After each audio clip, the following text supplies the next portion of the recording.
अटल जनशक्ति party ने 73वें गणतंत्र दिवस पर देशवासियों को बधाई दी और जो झांकियां 73वें गणतंत्र दिवस पर प्रस्तुत की गई उसको लेकर भारत के प्रधानमंत्री नरेंद्र मोदी की तारीफ की। परंतु इस 73वें गणतंत्र दिवस पर भारत के संविधान पर अटल जनशक्ति पार्टी जमकर बरसी और अपनी नाराजगी जाहिर की। आखिर क्यों अटल जनशक्ति पार्टी भारत के संविधान का विकल्प तराश रही है? अटल जनशक्ति पार्टी ने 73वें गणतंत्र दिवस पर संविधान को जबरन थोपा गया संविधान बताया। अटल जनशक्ति पार्टी ने यह भी कहा कि सत्ता में आने के बाद इस गणतंत्र दिवस का नया विकल्प भारत को देगी। कांग्रेस और वामपंथियों की गलत नीतियों के कारण हिंदुओं, सिखों, बौद्धिस्टों और लिंगायतों को इस संविधान का खामियाजा भुगतना पड़ रहा है। चलिए आपको सुनाते हैं अटल जनशक्ति पार्टी के राष्ट्रीय प्रभारी बम बम महाराज नोटिया ने और क्या कहा। आम आदमी जो है भीड़ का हिस्सा है, वो भीड़ को जिधर जाता है उधर खुद भी चला जाता है। आज का 73वां गणतंत्र दिवस की सिर्फ एक विशेषता को हम समर्थन देते हैं। 73वें गणतंत्र दिवस में जो झांकियां में भारत के अतीत को प्रस्फुटित किया है उसका, और इसके लिए मोदी जी सरकार को, मोदी जी को अटल जनशक्ति पार्टी धन्यवाद प्रदान करता है। बाकी जो गणतंत्र 26 जनवरी 1950 को इस देश को थोपा गया, वास्तव में यह गणतंत्र इस देश की बर्बादी का एक बहुत बड़ा, अपने शासन व्यवस्था के नाम पर एक जंजीर पहनाया गया इस देश को।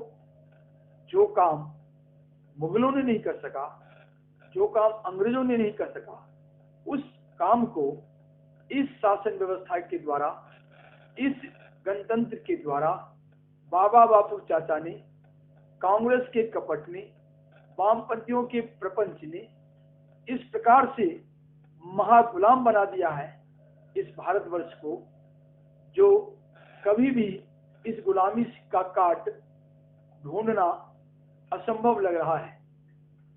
भारत की जो दशा और दिशा और दुर्दशा इस गणतंत्र ने तय कर दिया है, उसका परिणाम आज के सनातन धर्मी हिंदुओं को, सिखों को, बौद्धों को, जैनियों को, लिंगायतों को और जो भी हिंदू वर्ग के हैं उन सभी को भुगतना पड़ रहा है और प्रतिपल भुगत रहे हैं।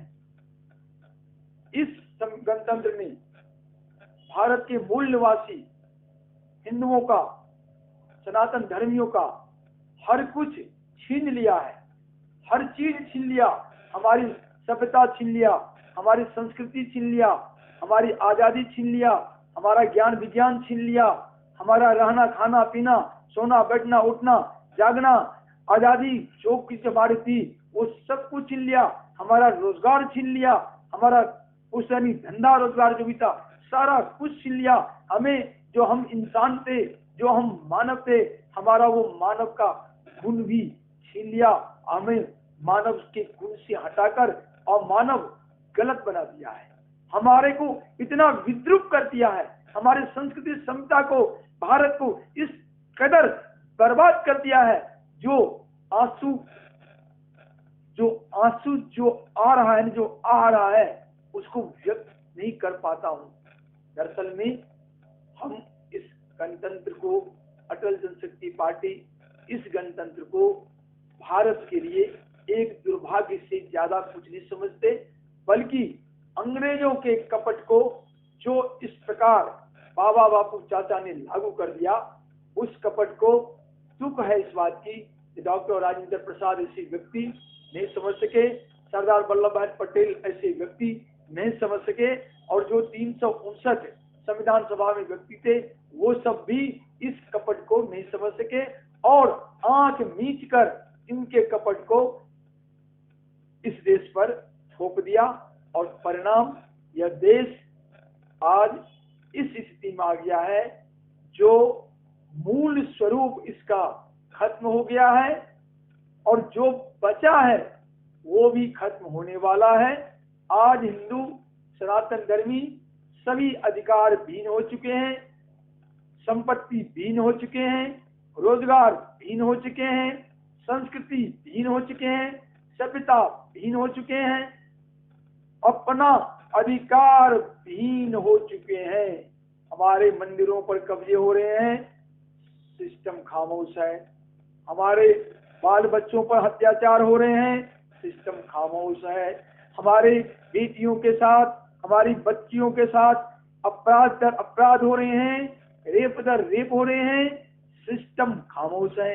हमें अपने बच्चियों की रक्षा के लिए अगर हम कोई कदम उठाते हैं तो हमारे लिए जेल का दरवाजा है। आज निषाद के साथ क्या हुआ? निषाद ने कौन सा गलत किया? मैं इस देश के सिस्टम से, इस देश के गणतंत्र से, इस देश के सर्वोच्च न्यायालय से, इस देश के उच्च न्यायालय से सबसे पूछता हूं, एक बाप ने कौन सा गुनाह किया जो उसे जेल में डाल दिया गया है? क्या आज जस्टिस जमन्ना की बेटी के साथ अगर कुछ ऐसा होता और उसके बाद जस्टिस जमन्ना अगर उसका कत्ल करता, क्या जस्टिस जमन्ना को जेल जाना पड़ता?